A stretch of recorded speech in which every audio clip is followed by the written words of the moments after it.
नमस्कार। मैं निशा नैयर आपका स्वागत करती हूँ मेरे यूट्यूब चैनल पे। आज एक बहुत महत्वपूर्ण टॉपिक लेके आई हूँ जिसका नाम ऐसा है कि जो मकर राशि है ना, वो सेक्रीफाइस की राशि है। तो मकर राशि के बारे में आज मैं बहुत ही महत्वपूर्ण रहस्य, मेरा रिसर्च जो मैंने मकर राशि पे किया हुआ है वो आज मैं आपके सामने रखना चाहती हूँ। तो ये मकर राशि है ना, बलि का बकरा है, इसे बलि का बकरा कहा जाता है। तो आज मैं मेरा अनुभव मैं आज शेयर करने जा रही हूँ। अच्छा, एक बात और, ज्योतिष जो है ना किताब पढ़ने से नहीं आता है। किताब पढ़ के आप ज्योतिष नहीं सीख सकते। ज्योतिष कैसे आता है? प्रैक्टिस से आता है, अनुभव से आता है। तो आप जितनी ज़्यादा कुंडली देखते हो, जितनी ज़्यादा प्रैक्टिस करते हो, तब जाके और आप ऑब्जर्व करते हो, आपका ऑब्जर्वेशन जितना है, आप जितना लोगों के जीवन को देखते हो, अनुभव करते हो, उस पर से आपका जो है ना प्रेडिक्शन आपका सही निकलता है। किताबों में कई बार आपको वो चीज़ नहीं मिलेगी जो आप ढूंढ रहे हो, लेकिन अनुभव में देखते देखते, प्रैक्टिस करते करते, ज्योतिष कुंडलियाँ देखते देखते आपके पास ऐसी ऐसी ऑब्जर्वेशन आप आएगा और जिससे आप एक सूत्र निकलेगा उसमें से कि ये सूत्र है। तो मेरा अनुभव जो मैंने इतने सालों का ज्योतिष किया हुआ है, करीब 40 साल से मैं एस्ट्रोलॉजी कर रही हूँ, तो मेरे अनुभव में ये देखा गया है कि मकर राशि जो है ना, वो बलि का बकरा है, सेक्रीफाइस की राशि। अब मैं आपको ना इसको चार्ट के हिसाब से आपको मैं एक्सप्लेन करूँगी। आप खुद भी अपना चार्ट बना सकते हैं। जैसे कोई भी आप है ना, एस्ट्रो की जो वेब ये होती है, एप्लीकेशन होती है, उसमें आप अपना date of birth, time of birth, place of birth डाल के आप अपनी कुंडली निकाल सकते हो। और उसमें ये जो है चार्ट, ये जो मैं अभी ये देने वाली हूँ, मेरा अनुभव आपसे शेयर करने वाली हूँ, ये एसेंडेंट के हिसाब से, राशि के हिसाब से नहीं, राशि कुंडली नहीं, आपकी जो एसेंडेंट कुंडली है यानी कि लग्न कुंडली जिसे बोलते हैं, उसके हिसाब से ये ऑब्जर्वेशन, मैंने जो अनुभव जो मैंने पाया है वो मैं आपसे शेयर करने जा रही हूँ। अब जैसे किसी की कुंडली मेष लग्न की कुंडली है, तो उसका मकर राशि कहाँ पड़ेगी? मेष कुंडली में 10वां घर, जो 10th हाउस जो होगा, पिता का घर जो है, वहाँ पे मकर राशि पड़ेगी। तो वो इंसान क्या करेगा? वो जिंदगी भर पिता के लिए और अपने वर्क प्लेस में वो अब सब कुछ सेक्रीफाइस करेगा। यानी वर्क प्लेस में एक बात और, मकर राशि का ना मैनिपुलेशन बहुत होता है, उसका ना एक्सप्लॉइटेशन बहुत होता है मकर राशि वालों का। तो जहाँ पे भी मकर राशि पड़ती है वहाँ उसका मैनिपुलेशन होगा। अगर वो इंसान जो कुछ जानता है, उसमें कुछ कैलिबर है, कोई स्किल है, कोई अनुभव है, कोई माने उसके मास्टरी है, तो वहाँ वर्क प्लेस में ना उसका मैक्सिमम उसका यूज़ किया जाएगा। और ये मकर राशि वाले ऐसे हैं, ये कुर्बानी देने वाले लोग होते हैं। ये अपना समय की कुर्बानी दे देते हैं, अपने परिवार की कुर्बानी दे देते हैं। वो अपने परिवार के बारे में नहीं सोचते, अपने घर के बारे में नहीं सोचते, अपने बच्चे के बारे में नहीं सोचते, अपनी वाइफ के बारे में नहीं सोचते। एक बार अगर काम में लग गए तो ये काम ही करते रहते हैं। और जब तक, और इनको ना लोग काम देते हैं क्योंकि मालूम है ये करके ही रहेगा। तो ये मेष राशि वाली बात मैंने करी कि मेष लग्न की मैंने बात करी। मेष लग्न वाले लोग, उनकी मकर राशि जो है 10th हाउस में पड़ती है। ठीक है, ये एक अनुभव। और ये जो मेरे अनुभव है ना, बहुत नज़दीकी लोगों के मैंने अनुभव किया, मेरे आसपास के लोग ही हैं ये, है ना। जो जितनी मैंने कुंडलियाँ देखी हैं, हजारों कुंडलियाँ देखी, उनमें से ये बहुत नज़दीकी लोग हैं जिनको मैं रोज़ देखती हूँ और उनके जीवन को मैंने देखा हुआ है। तो इसलिए ये निकल के आया है एक सूत्र कि मकर राशि जो है कुर्बानी की राशि। अब वृषभ लग्न ले लेते हैं। मेष के बाद वृषभ आएगा। तो वृषभ लग्न में मकर राशि कहाँ पड़ेगी? 9th हाउस में पड़ेगी। अब 9th हाउस कौन है? उसके बाप दादा हैं, पूर्वज हैं उसके। तो वो अपने बाप दादाओं के लिए, अपने बाप दादाओं की परंपरा के लिए, अपने फादर के लिए, है ना, वो सब कुछ न्यौछावर कर देगा, सब कुछ। तो ये वहाँ पे इसका अच्छा, ये ना बहुत बचपन से ही उसके फादर के साथ रहता है और उसके फादर को फॉलो करता है, और उसके फादर भी अपने परिवार के लिए ही काम करते रहते हैं, परिवार को ऊंचा लाने के लिए, परिवार को एक लेवल पे लेके आने के लिए उसके फादर काम करते रहते हैं। तो ये भी अपने फादर को देखते हुए, अपने दादा को, फादर को देखते हुए, ये भी अपने परिवार के लिए सब कुछ न्यौछावर करता है। ये अगर बड़ा है या छोटा है उससे कोई लेना देना नहीं है। ये अगर छोटा भाई भी होगा तो भी परिवार के लिए ही काम करेगा, और बड़ा होगा तो परिवार पूरा डिपेंडेंट होता है और ये परिवार के लिए सब कुछ न्यौछावर कर देता है। तो ये हुई वृषभ लग्न। अब आते हैं मिथुन लग्न। अब मिथुन लग्न वाले क्या है कि इनकी जो मकर राशि पड़ती है 8th हाउस में। अब 8th हाउस क्या है? ससुराल है।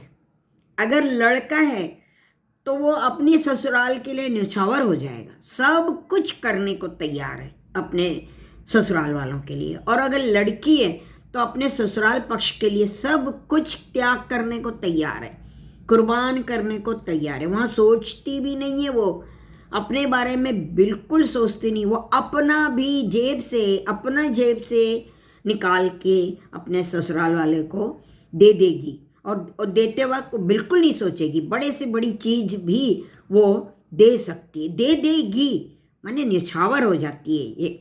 तो अगर लड़का भी होगा तो अपने ससुराल वाले के लिए सब कुछ करेगा। तो ये हुई मिथुन। अब कर्क ले लेते हैं। अब कर्क जो लग्न है तो उसका जो मकर राशि कहाँ पड़ेगी? 7th हाउस में पड़ेगी। अब ये जो लड़का हो चाहे लड़की हो, कोई भी हो, इसके ये अपने स्पाउस के लिए, अपने पार्टनर के लिए सब कुछ न्यौछावर, अपने पार्टनर के लिए अपनी लाइफ पूरी की पूरी डेडिकेट कर देता है, अपनी वाइफ के लिए, अपने पार्टनर के लिए पूरी लाइफ वो दे देता है, पूरी लाइफ। और उसके पास अगर बहुत सारे ऑप्शन भी हो ना, तब भी अपनी वाइफ को कभी नहीं छोड़ेगा। Never never never never. लड़की हो चाहे लड़का हो, उसके पास बहुत सारे ऑप्शंस भी होंगे, उसके पास बहुत लुभावने ये भी आएंगी, ऑफर भी आएंगे, लेकिन नहीं, वो अपने स्पाउस के लिए न्यौछावर है। तो ये हुआ कर्क। अब हम ले लेते हैं सिंह राशि। अब सिंह राशि की है ना 6ठे घर में मकर राशि पड़ती है।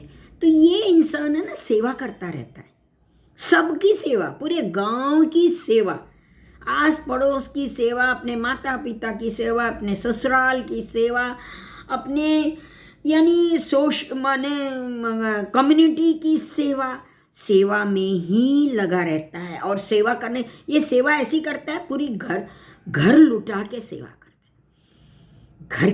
घर लुटा के कहने का मतलब ये इंसान के घर जैसे ना भंडारा लगा रहता है, ये ना भंडारा करता है, लोगों को खिलाता है। माने इतना खाना बनता है कि अगर वो पूरी मोहल्ले को खाना खिलाता है। मैंने कहने का मतलब ये मैं कहने जा रही हूँ कि ये सेवा करता है। तो ये हुई सिंह राशि। सिंह लग्न के हिसाब से देखना है, राशि के हिसाब से नहीं देखना। बार बार मेरे स्लिप ऑफ टंग हो जाता है, मैं लग्न के बजाय राशि बोल देती हूँ, लेकिन नहीं, लग्न चार्ट देखना है आपको। अब आते हैं कन्या लग्न। अब कन्या लग्न वाले जो है ना, इनकी जो है ना मकर राशि पड़ेगी 5th हाउस में। ये प्रेम का स्थान है। अब ये ना, ये देखेगा ही नहीं प्रेम करते वक्त कि लड़की बड़ी है, छोटी है, काली है, गोरी है, मोटी है, पतली है, पैसे वाली है, गरीब है। कोई भी लड़की उसके पास आएगी और थोड़ा भी रोना, उसको तकलीफ में वो देखेगा तो अपने आप को निछावर कर देगा। तो ये मकर राशि जो है ना, कन्या लग्न वालों के 5th हाउस में मकर राशि पड़ती है। अब तुला लग्न देख लेते हैं। अब तुला लग्न वाले क्या है, उनकी मकर राशि पड़ेगी 4th हाउस में, तो अपनी माता के लिए निछावर कर देगा। बड़े से बड़ी अपॉर्चुनिटी उसको मिलेगी, उसको ऑफर मिलेंगे, लेकिन माता को नहीं छोड़ेगा। वो कभी भी माता के आसपास ही रहेगा, माता को छोड़ के कहीं दूर नहीं जाएगा और माता के लिए सारा जीवन निछावर कर देगा। तो ये मैंने इतने अनुभव, अच्छा ये है ना, हर एक मैंने वृषभ लग्न वाले भी बहुत सारे हैं मेरे पास जिनका मैंने अनुभव लिया हुआ है। वैसे कर्क राशि वाले भी बहुत सारे लोगों के चार्ट है मेरे पास जिनका मैंने ये अनुभव लिया हुआ है। सेम वे अपना मिथुन लग्न वाले या कन्या लग्न वाले, सिंह लग्न वाले, तुला लग्न वाले, बहुत सारे लोगों का मैंने ये देखा हुआ है ऐसा। अच्छा, अब मान लो किसी के मकर लग्न है, लग्न में मकर राशि पड़ी है, तो वो अपने बारे में सोचता ही नहीं है। उसका प्रोग्रेस है ना बहुत बहुत बहुत देर से होता है। आफ्टर 45 उसको ये होश आता है कि मैंने अपने लिए तो कुछ किया ही नहीं। इसलिए बोलते हैं मकर राशि वाले लेट राइजर होते हैं, देर से तरक्की करने वाले होते हैं। इनकी जो हम सोचते नहीं, कई बार ऐसा आता है कि ये लड़का कुछ अपने लिए मैंने कुछ करता ही नहीं है यार, ये ऐसे सब कुछ कर रहा है, लेकिन उसका अपने लिए वो कुछ भी नहीं कर रहा, दुनिया के लिए कर रहा है। तो वो अपने बारे में सोचता ही नहीं, उसका अपना प्रोग्रेस अटक जाता है क्योंकि वो अपने बारे में सोच ही नहीं रहा है, लोगों के बारे में लोगों के लिए कर रहा है, लोगों के लिए निछावर हो गया है, अपनी जीवन ये कर दिया है, निछावर कर दिया है। तो ये इसलिए मकर राशि वाले या मकर लग्न वाले अपना कुछ भी नहीं कर सकते, अपना कुछ भी नहीं बना सकते। ये भी मैंने बहुत सारे मकर लग्न वाले लोगों को मैंने देखा हुआ है कि जिनकी यही लड़का जो है 46 साल तक कुछ भी नहीं कर पाया है, ना अपना घर है उसके पास, ना अपना परिवार है उसका खुद का, कुछ भी नहीं, यानी कि वो जीवन पूरा लोगों के लिए बिता दिया उसने। और जब इसलिए बोलते हैं मकर राशि वाले देर से अपना कैरियर स्टार्ट करते हैं। तो ये मकर राशि का जो यही बोलती हूँ ना कि मकर राशि है ना बलि का बकरा है, ये है ना न्यौछावर वाली राशि, ये इसका ना बलिदान देती है ये।